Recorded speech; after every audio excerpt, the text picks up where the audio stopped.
दो भाई, दो सुर और बॉलीवुड के सबसे यादगार रोमांटिक गाने। पहला नशा, तुझे देखा तो ये जाना सनम, कुछ कुछ होता है।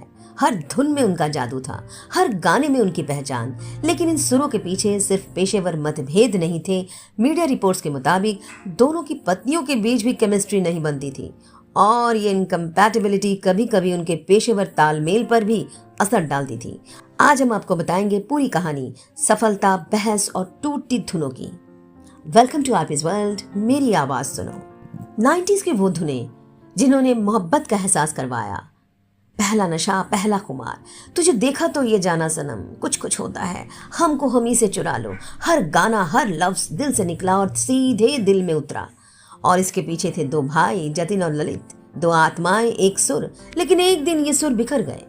कैसे बनी और क्यों टूटी जतिन ललित की वो जोड़ी जिसने पूरे बॉलीवुड को रोमांस का नया चेहरा दिया?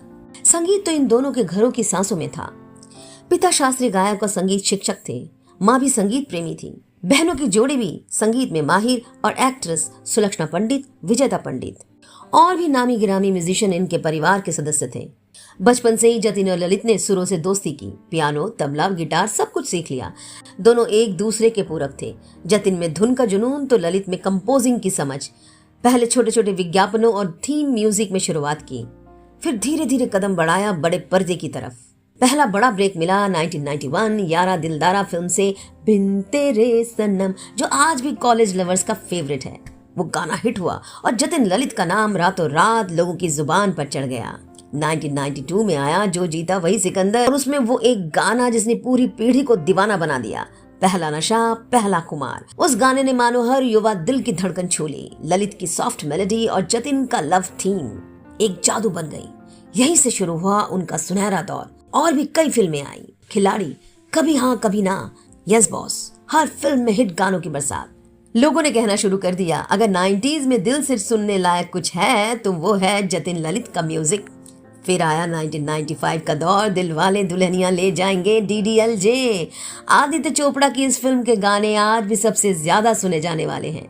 मेहंदी लगा के रखना, या फिर हो गया है तुझको तो प्यार सजना, या फिर रुक जाओ दिल दीवाने, या फिर सबसे बड़ा वो गाना, तुझे देखा तो ये जाना सनम।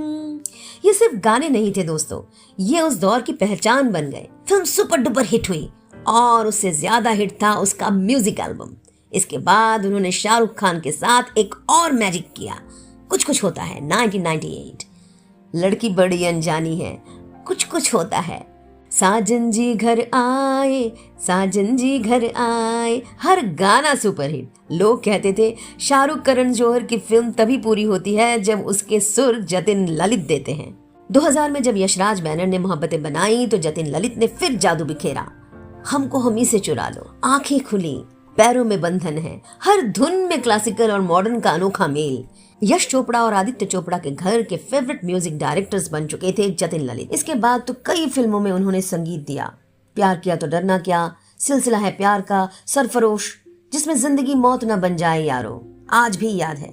उनके गानों में ना कोई शोर था ना दिखावा, बस एक सादगी जो सीधे दिल में उतरती थी। लेकिन कहते हैं ना दोस्तों, हर सुर की उम्र होती है।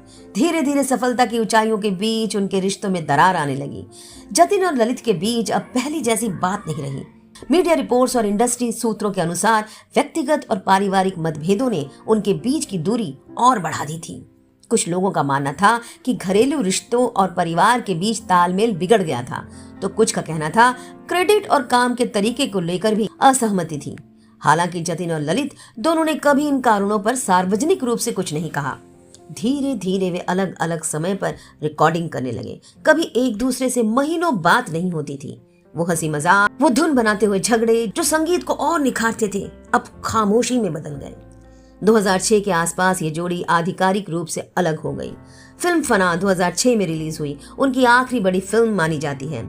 चांद सिफारिश और मेरे हाथ में, वो गाने आज भी बताते हैं कि जादू अब भी जिंदा था, बस रिश्ता टूट गया था। कहते हैं लोगों ने कोशिश की कि दोनों फिर से एक हो जाएं, लेकिन संभव नहीं हुआ। जतिन ने कहा था हमारे सुर हमेशा रहेंगे, पर अब हमारी राहें अलग हैं। ललित ने जवाब दिया, अब मैं और जतिन एक दूसरे की याद में ही संगीत रचते हैं। इसके बाद दोनों ने अपने अपने रास्ते चुने। ललित पंडित ने दबंग 2010 में रिलीज मुन्नी बदनाम हुई जैसे मस्ती भरे गाने दिए, तो जतिन पंडित ने सुर द मेलोडी ऑफ लाइफ और स्वतंत्र रूप से संगीत कंपोज किया। दोनों का संगीत भले अब अलग हो, पर आत्मा तो वही है। उनकी धुनों ने 90s को गोल्डन एरा बना दिया। आज भी जब कोई पहला नशा सुनता है तो वो जतिन ललित के सुरों में खो जाता है। दोस्तों, रिश्ते भी संगीत जैसे होते हैं। कभी कोई सुर बेसुरा हो जाए तो पूरी धुन बिखर जाती है, लेकिन जतिन ललित की धुनें जो आज भी हमारे दिलों में जिंदा है, क्योंकि असली संगीत कभी नहीं मरता। लेकिन आपस की ये दूरी, पारिवारिक झगड़े ने इस जोड़ी को तोड़ दिया। दोस्तों, क्या आपको जतिन ललित की धुनें पसंद है? कौन सा गाना आपका सबसे फेवरेट है? जरूर कमेंट करके बताइए। और ये भी बताना ना भूलें, कैसे पारिवारिक झगड़े दो भाइयों को अलग कर देते हैं, कैसे दो भाइयों, दो संगीतकारों के बीच आपसी मनमुटाव एक अच्छे सफर को खत्म कर देते हैं। शुक्रिया दोस्तों, आरपीज वर्ल्ड मेरी आवाज सुनने के लिए। और हाँ, जाते जाते हाइप करना ना भूलें और पसंद आए तो शेयर करने के साथ साथ सब्सक्राइब भी कीजिए।